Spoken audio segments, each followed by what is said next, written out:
বেনি মাধব, বেনি মাধব, তোমার বাড়ি যাব।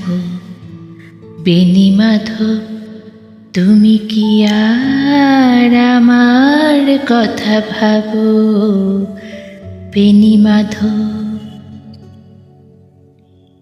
বেনি মাধব, বেনি মাধব, তোমার বাড়ি যাব। বেনি মাধব, তুমি কি আর আমার কথা ভাবো? বেনি মাধব, মোহনবাসী তমাল তরুমূলে বাজিয়েছিলে।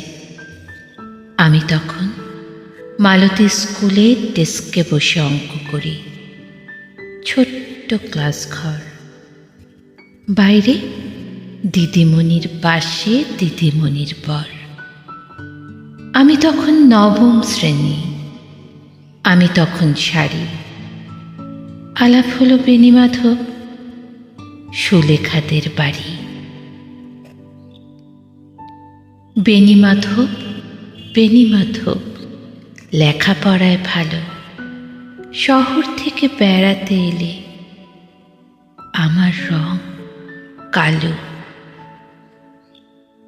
তোমায় দেখে এক দৌড়ে পালিয়ে গেছি ঘরে।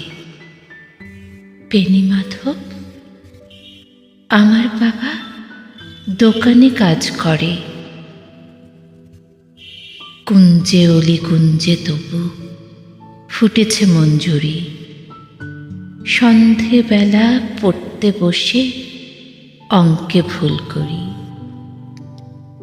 আমি তখন নবম শ্রেণী, আমি তখন 16। ব্রিজের ধারে বেনি মাধব, লুকিয়ে দেখা হলো। বেনি মাধব, বেনি মাধব, এতদিনের পরে সত্যি বলো, সেসব কথা এখনো মনে পড়ে?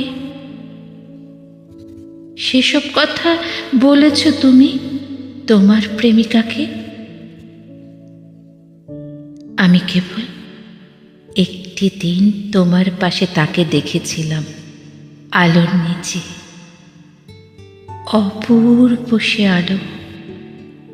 স্বীকার করি, দুজনকে মানিয়েছিল ভালো।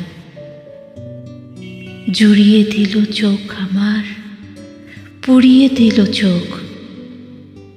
বাড়িতে এসে বলেছিলাম, ওদের ভালো হোক, ওদের ভালো হোক।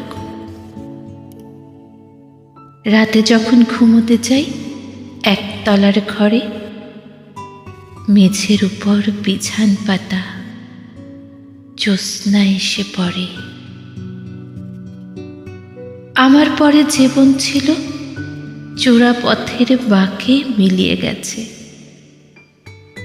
জানি না আজ কার সঙ্গে থাকে, আজ জুটেছে, কাল কি হবে। কালের ঘরে শুনি, আমি এখন এই পাড়ায় সেলাই দিদিমণি।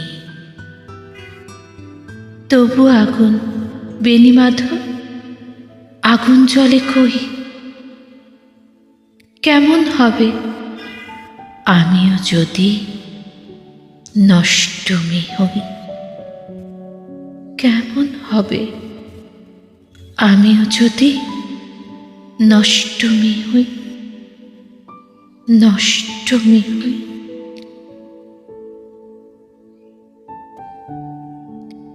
বেনি মাধব, বেনি মাধব, তোমার বাড়ি যাব। বেনি মাধব, তুমি কি আর আমার কথা ভাবো? বেনি মাধব।